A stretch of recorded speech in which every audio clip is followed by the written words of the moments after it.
বিএনপির চাঁদাবাজরা দেখুন থানা কিভাবে ভাঙচুর করেছে। এটা কিসের আলামত? বিএনপির চাঁদাবাজদের বিরুদ্ধে সোচ্চার থাকতে হবে। তার কারণ বিএনপি যা শুরু করেছে, দখল বাণিজ্য চাঁদাবাজি। বিএনপি আবার বড় বড় কথা বলে, বিএনপির নেতাকর্মীদেরকে কন্ট্রোল রাখতে পারছে না। মির্জা ফখরুল এবং রুহুল কবির রেজভী, আমির খসরু এবং আপনার এই যে চাঁদাবাজি, এই যে দৃশ্যগুলো আমরা দেখতেছি, গোটা বাংলাদেশে এখন বিএনপির চাঁদাবাজরা যা শুরু করেছে অত্যন্ত দুঃখজনক।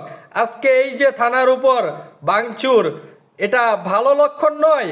এতএব অন্যান্য রাজনৈতিক দলগুলোকে সতর্ক থাকতে হবে যে বিএনপি যেভাবে স্বৈরাচার হাসিনার মতন কর্মকাণ্ড শুরু করেছে, এটা অত্যন্ত দুঃখজনক।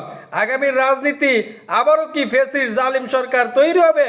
এই বিষয়গুলো সকল রাজনৈতিক দলকে চিন্তা করতে হবে যে বিএনপি এখন কি শুরু করেছে। রুমিন ফারহানা, ওই রুহুল কবির রেজভী, তাদেরকে আমরা সতর্ক করতে চাই। টকশুর মধ্যে বড় বড় কথা বলতে পারেন, বাস্তবতা আপনাদের ভয়াবহ দৃশ্যগুলো আমরা সোশ্যাল মিডিয়াতে সবগুলো দেখতেছি।